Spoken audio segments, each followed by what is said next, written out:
La politique, est-ce que ça peut faire rire? Ça dépend des journaux, hein, ça dépend des supports. Celui-là, oui. Oui, là, ils ont décidé de prendre la politique au deuxième degré. À propos du général de Gaulle, qui est tellement présent, y compris dans cette campagne, est-ce que de Gaulle aurait fait ceci? Est-ce qu'il aurait dit cela? Regardez, alors, ils ont mis une maquette. Est-ce qu'on aurait pu le mettre en examen? Oui, voilà. Alors, ça ne va pas aussi loin que ça, mais bien qu'il soit mort depuis 47 ans, c'est toujours une référence indépassable. Mais est-ce qu'on a raison de faire tout le temps comme ça référence au général de Gaulle?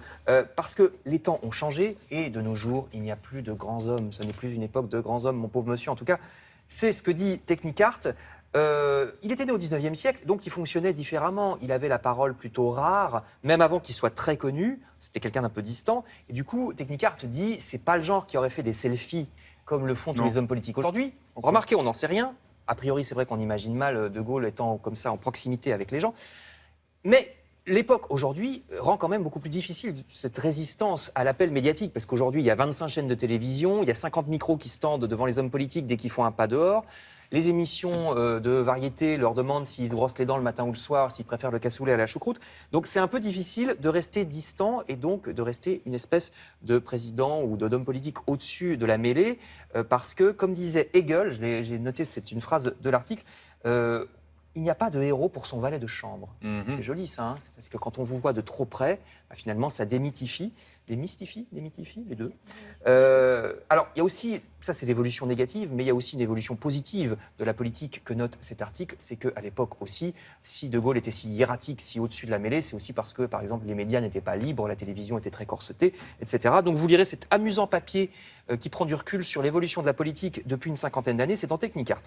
Je reviens à des préoccupations plus terre à terre, puisque l'autre préoccupation des journaux, à part la politique, c'est les régimes déjà, oui, mars-avril. C'est le printemps qui arrive. Alors, les régimes ne servent à rien, nous dit le magazine Femmes majuscules. Ça ne sert à rien les régimes. L'idée même de régime, c'est stupide. L'idée de se serrer la ceinture pendant un temps en se disant après ça ira mieux et je vais pouvoir continuer à m'empiffrer. Pas du tout. Au contraire, vous allez reprendre encore plus que vous avez perdu. C'est normal parce que le corps étant privé, vous savez, il se met en mode famine. Ça date de la préhistoire. Il se venge. Il se dit voilà, Vous l'avez sevré, alors là, il est content. Il se dit oulala, il n'y a rien à manger, donc je stocke du gras. Donc les régimes ne servent à rien. Ce qu'il faut, c'est changer ses habitudes, ce qui n'a rien à voir avec un régime transitoire. Il faut changer vraiment ses habitudes de vie, de nourriture, de sport. C'est ce que dit cet article de Femmes majuscules. C'est bien un style de vie, ce qui m'amène. Et il faut que ce soit agréable, sinon vous ne tiendrez pas.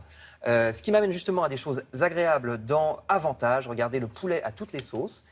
Oui, c'est des recettes de printemps. Donc vous voyez par exemple du poulet avec des pâtes, des épinards et des petits pois. En haut, c'est avec de la crème, des champignons. Des épinards en bas à gauche? Oui, en bas à gauche, exactement. En haut, c'est avec de la crème, des champignons et de la pancetta. Bien ça. Voilà, oui, ça a l'air, ça doit être bien. Ouais. Et en bas à droite, c'est avec des haricots rouges. Il faut toujours qu'il y ait un petit peu de féculent pour que ça tienne au corps, sinon vous aurez faim 5 minutes après, enfin 2 heures après, et vous vous jetterez sur du chocolat. Donc, alors regardez aussi ce qu'on voit juste après. Ça, j'ai essayé, c'est absolument formidable.